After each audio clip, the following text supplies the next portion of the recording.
ধনু রাশির জন্য এই মাসটি তুলনায় কিছুটা ভালো হবে বলে আশা করা যায়। আপনার উপর কাজের চাপ থাকবে এবং আপনি আপনার হৃদয়ের বিষয়বস্তু অনুযায়ী কঠোর পরিশ্রম করবেন। এই সময়টি আপনাকে কর্মক্ষেত্রে সাফল্য এনে দিতে পারে।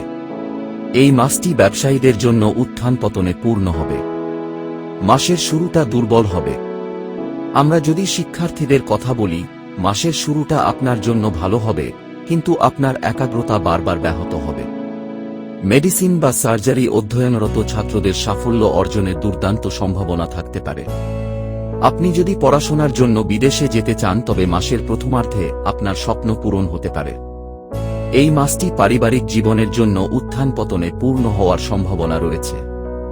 পারস্পরিক সম্প্রীতির অভাব দেখা দেবে যা পারিবারিক পরিবেশ নষ্ট করতে পারে। শারীরিক সমস্যা আপনার বাবা ও মাকে কষ্ট দিতে পারে। আপনি যদি প্রেমের সম্পর্কে থাকেন তবে এই মাসটি আপনার জন্য বেশ অনুকূল হতে পারে। এই সময়ে আপনি আপনার প্রেম সম্পর্কে কিছুটা গোপন থাকবেন এবং আপনার ভালোবাসাকে আড়াল করার চেষ্টা করবেন। আমরা যদি বিবাহিতদের কথা বলি, তাহলে দাম্পত্য সম্পর্কের টানাপোড়েন ও দ্বন্দ্ব বাড়তে পারে। আমরা যদি আপনার আর্থিক অবস্থার দিকে তাকাই তাহলে এই মাসটি আপনার জন্য মিশ্র ফল নিয়ে আসতে পারে। পরিবারের সদস্যদের আয়ের কারণে সম্পদের কিছুটা বৃদ্ধিও হতে পারে। এই সময়ের মধ্যে আপনার ব্যয়গুলিও দ্রুত বৃদ্ধি পাবে এবং সেগুলি নিয়ন্ত্রণে আনতে আপনাকে ক্রমাগত প্রচেষ্টা করতে হবে।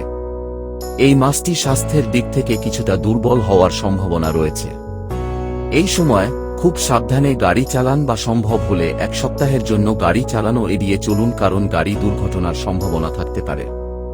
এই সময়ে যে কোনো ধরনের সংক্রামক রোগের বিরুদ্ধে বিশেষ যত্ন নিন এবং অনিয়মিত রক্তচাপ আপনার সমস্যা তৈরি করতে পারে, তাই এই মাস জুড়ে আপনার স্বাস্থ্যের যত্ন নিন।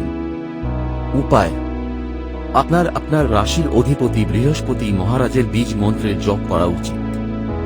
ভগবান শ্রীহরি বিষ্ণুর উপাসনা করা আর তাকে হলুদ চন্দন অর্পিত করা উচিত।